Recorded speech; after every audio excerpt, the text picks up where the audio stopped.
Welcome back to another edition of Max and Nicky 1000th Time Reactions, a program in which we listen to, analyze, and dissect songs that we've heard for our 1000th time, or around 1,000 times, or just a lot of times. Just a lot of times. Let's just say a lot of times. Yes, Max and Nicky, a lot of times react. That's right. How about that? Today we're going to be listening to Just the Two of Us by Grover Washington Jr. and Bill Withers. Classic tune, obviously. We've heard it many times. Grover Washington Jr. album, but it is a Bill Withers song. I mean, he's singing on it, and he wrote it, too. But, you know, it is, it's classic, you know. It's a classic song that we've definitely heard 1,000 times. Gotta be, you know. Gotta be at least 1,000. But how we listen to it with studio monitor headphones on 1,000 times. I've certainly heard it with studio monitor headphones on. But this is anyway, we are actively listening with headphones on. Before we get into it, just want to remind you all, if you enjoy what you hear and see today, make sure to hit that subscribe button and click the like button on the video. And if you feel so inclined, please follow us on Instagram and TikTok at Max and Nicky. So let's get to it. Here's Just the Two of Us by Grover Washington Jr. and Bill Withers. Mm-hmm.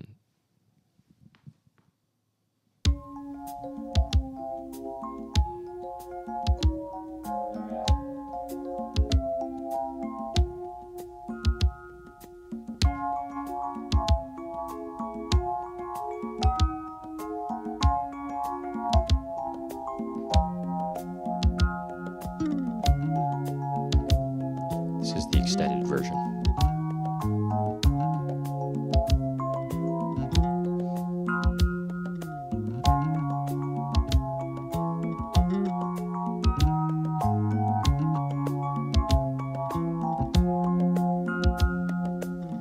I see the crystal raindrops fall, and the beauty of it all is when the sun comes shining through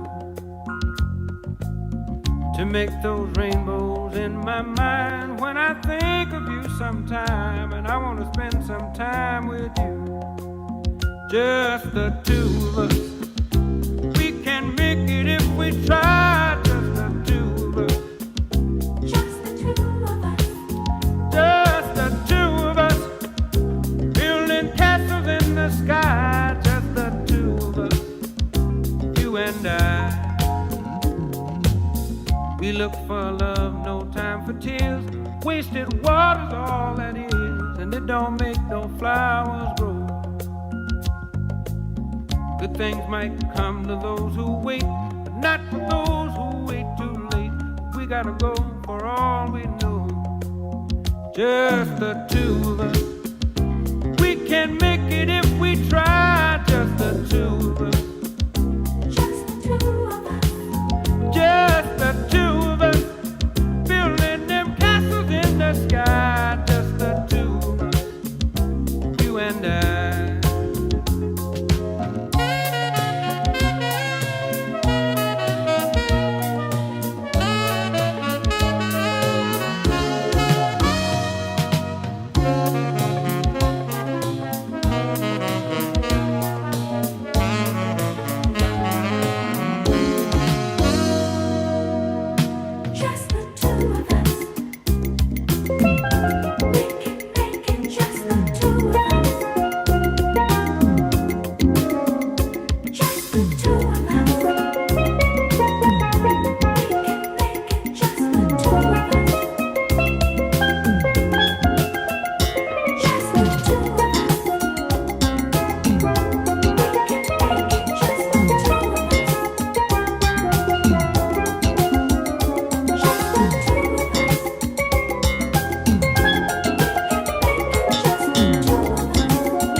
I hear the crystal raindrops fall on the window down the hall, and it becomes the morning dew. And darling, when the morning comes and I see the morning sun, I wanna be the one with you, just the two of us. We can make it if we try, just the two of us. Just the two of us. Just the two of us, building big castles way on high. Just the two of us, you and I. Just the two of us. Just the two of us. Just the two of us. Let's get it together, baby. Just the two of us. Just the two of us. Just the two of us.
That song is a groove. That's a groove. You know, I got to say right off the bat, something that I never really noticed before was that there's some kind of Moog synthesizer in this song. Actually, you know, obviously in the beginning there's a the keyboard is kind of pans back and forth, Sure, which yeah, is yeah. cool, and it's kind of has a tremolo effect on it. But I'm talking about when all of the other instruments join in. Oh, not right off the bat then. No. I'm saying right off the bat, as in right off the bat, what I gotta say for. Are you initially. talking about when it does ba ba da ba ba ba da, and that kind of there's a sort of Right. There's a synth that's like kind of hovering above Exactly, that. yeah. That is a cool little effect that I did not notice before. Yes, but off the bat of the song, I have heard the oscillation between okay. the panning. I've heard that Sure. many times. I've recognized that many times. Yes. You know, it's really interesting how some of these instruments are panned. You hear like somebody kind of tapping on On a bongo drum. yeah, but it's very light. You know, and Very you hear that in light, your right very ear. light. Yeah. You know, I gotta say, Grover Washington Jr.'s saxophone playing, I feel like he was influenced by maybe John Coltrane and maybe like Dexter Gordon or some people like Well, that. you know what It just seemed like he has these extra notes that they're not always kind of like in the pocket necessarily. Well, you know? actually, I was listening intently to his solo. Actually, Me too. And I was trying to think. Listening to his solo, I can understand and appreciate people like Coltrane, and Grover Washington Jr. a little bit more because in general I like a more melodic kind of solo. Right, me But too. I can understand how Or like a Cannibal Adderley, like or a Cannibal Adderley or a Stan Getz. Stan but Getz, you know. I think sometimes as these musicians play so much of that stuff, I think, and I understand it becomes a little too formulaic at a certain point, and I think they are just they have a desire to explore other avenues in their solos where they feel like I've done this already. Let's enough with these patterns and these melodies. I want to explore another avenue with my soloing, and I actually like what he was trying to do. It felt like he was reaching for other ideas than just this basic, horizontal thinking, as one says when they're soloing. He was trying to think more vertically. In fact, you can hear him going kind of jumping octaves and registers at times. And I think he was trying to explore different things in his solo that I really appreciate and I like, actually. I gotta say though, I think for this type of song, like I could see you doing that on something, an actual jazz tune, but I don't know. This is kind of more of a pop R&B type of song. Sort of, but this is on his album. That's true. Grover This on Washington his, Jr. And actually, in fact, because I'm listening to the solos, because usually when you hear the song, it's a shortened version of it. This is the whole album length version of it. And it's interesting, actually. The singing, I wasn't finished talking. Sure. I was just going to say, because of that, I understand why this is placed on a Grover Washington Jr. album, because he's really trying to explore something in a more pop-oriented song. He thought maybe I want to explore something else in my solo than just the basic. Because I hear these pop songs all the time that have a jazz influence solo in it, and yes, it does become a little bit at a certain moment after hearing so many of them, you just think, all right, I've heard this kind of solo before. Let me hear something else here. You know, I understand what you're saying, but no, if a solo is truly well done, I mean, I'll give you an example. Phil Woods' solo on "Just the Way You Are." It's a melodic. It's kind of the stylistically similar type of song, and it's smooth, and it just. He's not trying to do too much, but it fits so perfectly in the song, and that I prefer that personally. No, but here, okay, let me give you an example. Maybe we don't spend too much time. Okay, on I'm just going to say, Wolfpack, who I think is a really good band. All the players are just really at the top of their game, but I can see hearing their solos often. I can see a player getting maybe tired of, doing this particular type of soloing. That no, you're wrong. Actually, I don't think you've listened enough to Wolfpack. Actually, I think I have. In fact, the main saxophone player, Joey, what's his name? Joey Buttafuoco. Just kidding. It's Joey Disick. He actually, I will say, sounds a lot like Grover Washington Jr. His solos do, yeah. Oh, interesting. Well, maybe I haven't heard his enough solos of Wolfpack, sound actually. a lot like that, actually. Interesting. What else do we have to say? What are they called? The tin drum kind of Steel drum? Steel drum. The steel drum.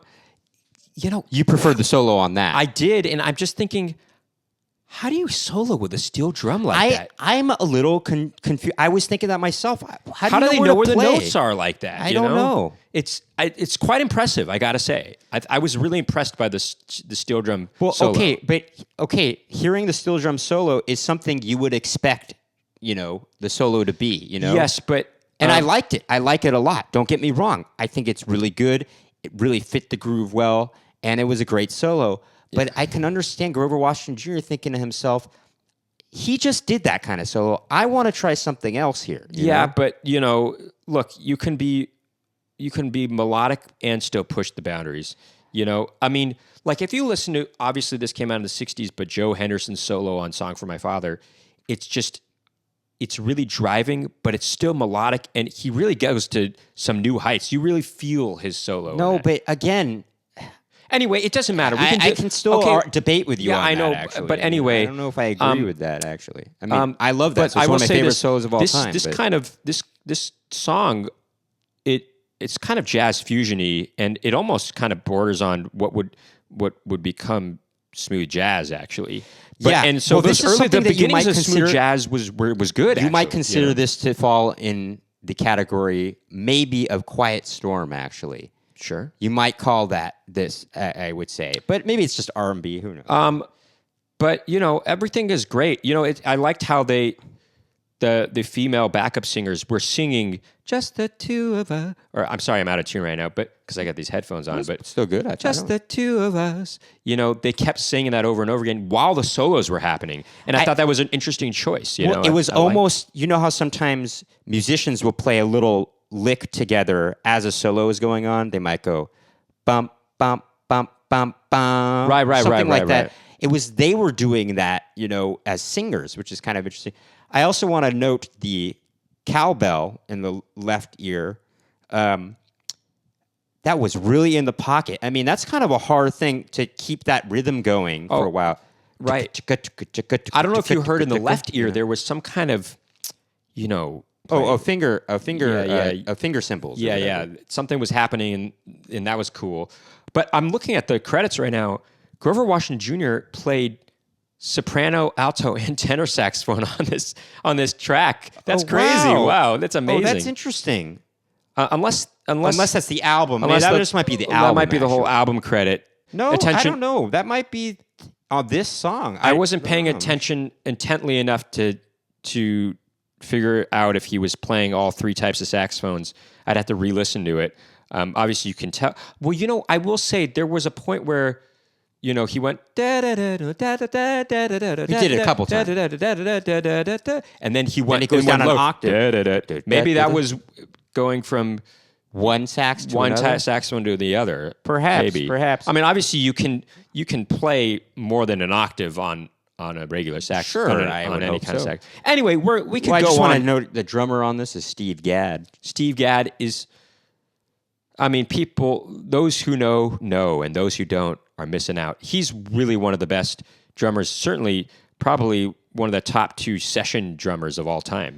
I just also want to note one other thing is on the lyrics. I love this lyric that he says, "Good things come to those who wait, but not to those who wait too late," or something like that. I always thought it was really good. I like that.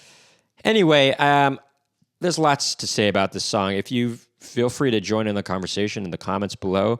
If you like what you heard and saw today, make sure to hit that subscribe button, hit the like button on the video, and follow us on Instagram and TikTok at Max and Nicky That's right. And we'll see you next time. on Max and Nicky 1000th Time Reactions.